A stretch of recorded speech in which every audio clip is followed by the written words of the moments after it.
You ever had that gut feeling, the one that just saves you? Or that sudden flash of insight that completely changes the game? We call it intuition, or maybe our higher self. But what if that voice, what if it's not just some fuzzy spiritual idea? What if you're actually tapping into a huge hidden intelligence, an organic network that's just waiting for you to connect? Well, today, that's exactly what we're going to do. We're diving into a powerful new way to see our own inner guidance, and we're going to do it by looking at the oldest, smartest network on the entire planet. When scientists look deep into the basic rules of the universe, they find this hidden order, a precision that is just mind-boggling. It's what makes life itself possible. It's almost like a hint that there's a deeper reality, right? An invisible architecture just beneath the surface of everything. And we're using that as a metaphor today. If there's a hidden logic to the whole cosmos, what if there's a hidden logic to our own consciousness, a guidance system that's always on, just beyond what we normally notice? Okay, so let's get into it. Here's the journey we're about to go on. We're going to start with that familiar idea of a higher self, and then dig into the main thing that stops us from hearing it. Then we're going to turn to the natural world for an absolutely stunning model of this intelligence.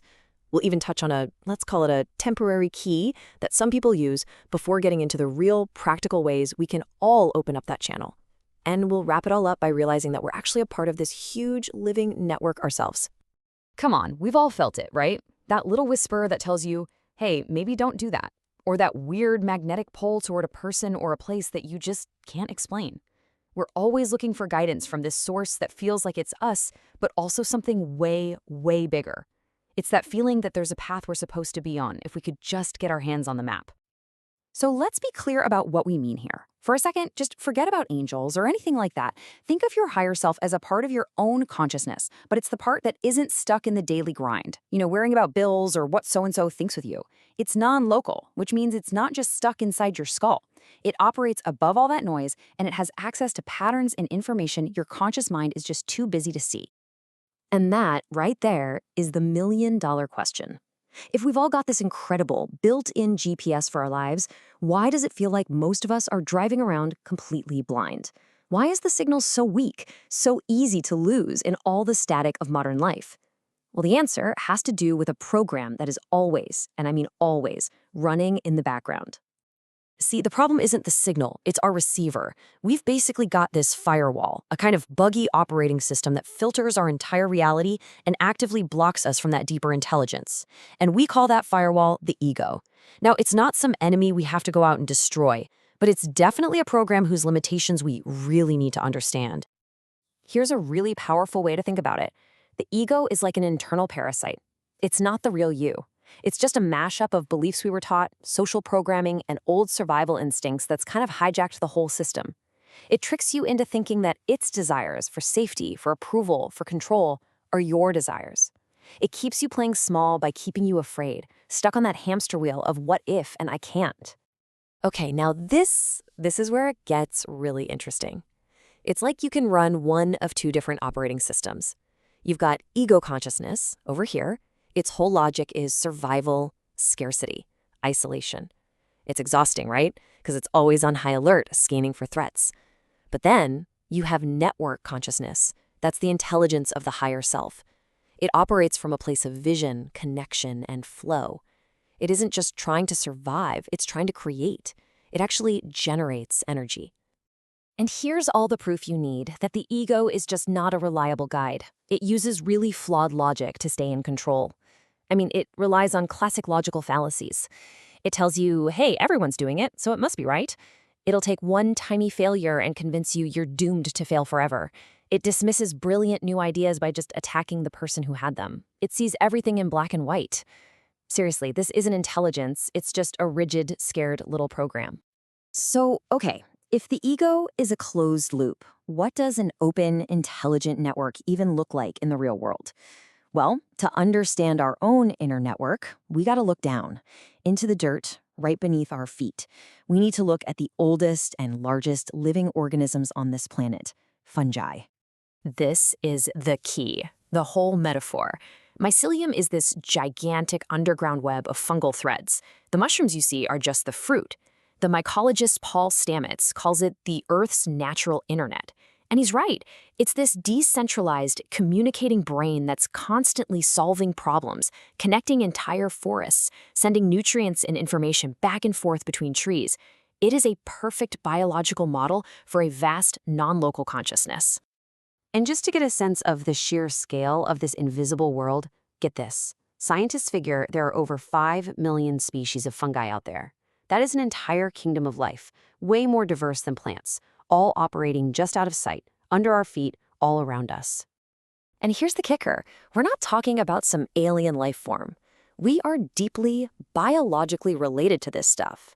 Fungi and animals, well, we share a common ancestor. We share more than half of our DNA with them. They're like us. They breathe in oxygen, and they breathe out carbon dioxide. In a very, very real way, they're our ancient cousins. And if you want a fact that'll just blow your mind about the scale and intelligence we're talking about, here it is. The largest known living organism on Earth, it's not a blue whale. It's not a giant redwood. Nope. It's a single mycelial mat in Oregon that covers over 2,200 acres.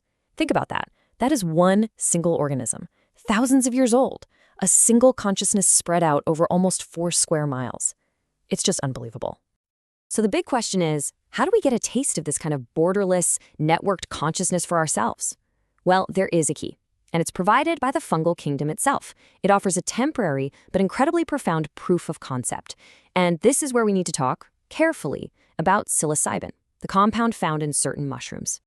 Now, let's be crystal clear about this, and we're taking our cue from pioneers like Paul Stamets. This is not about recreation. This is an incredibly powerful tool for healing and spiritual exploration, and it demands respect, intention, and, honestly, for the best results, professional support. We're talking about its potential to heal and expand our minds. The main experience we're interested in here is something called ego dissolution. People who go through this consistently report that the feeling of being a separate me, that firewall program we were just talking about, it temporarily just shuts down.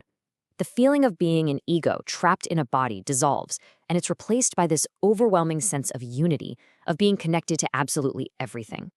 And this brings up a pretty radical question. What if that feeling of oneness, what if it isn't a drug-induced fantasy?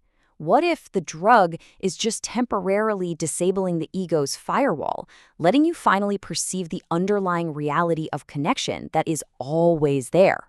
What if, for just a few hours, you're getting a clear, unfiltered signal from the network? Okay, this brings us to the most important part of this whole conversation, because you absolutely do not need a chemical key to open this door. The channel is always open. The network is always broadcasting. That experience of ego dissolution just proves the channel exists. The real work, the important work, is learning how to tune our own receiver day in and day out. So, how do we actually do it? Well, it boils down to a few key things. First, you gotta audit your inputs. What are you feeding your mind? Every news story, every social media feed, every conversation, it's either giving you energy or it's sucking it away. Second, get out in nature. The concrete jungle is designed to amplify the ego's noise. Nature is where you go to recalibrate and hear the real signal. Third, whenever you feel stuck, ask yourself one of the most powerful questions imaginable. What else? What else could be true here? What else is possible? It's a simple question that just shatters the ego's rigid box. And finally, manage your energy like it's the most valuable currency you have, because it is. Real wealth is having the energy to create, not just survive. So here's the new way to frame it. Those gut feelings, those little flashes of knowing, they're not random. They are literally data packets arriving from the network consciousness. Your job is just to clean up your reception. Your intuition, that's your bandwidth. The clearer your channel gets, the less noise from the ego, the stronger and more reliable that signal becomes. And this leads us to the final and most incredible realization of all. All this work, quieting the ego, tuning the channel, it's not about trying to contact something out there. It's about remembering what you already are. As one esoteric source puts it, we're not separate little beings trying to find knowledge. We are particles of a huge, ancient, primordial intelligence. Our whole purpose is to become a clear channel for that power, for that original knowledge. You're not just a person. You're a conduit for the universe to experience itself. So here's the bottom line. The higher self isn't something you call out to. It's something you realize you are. You are not some lonely little computer trying to get a Wi-Fi signal from the network. You are a unique, vital, irreplaceable part of the network itself, and you have access to the whole thing.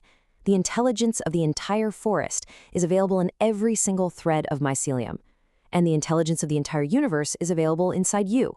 The network is always communicating. The only real question is, are you listening?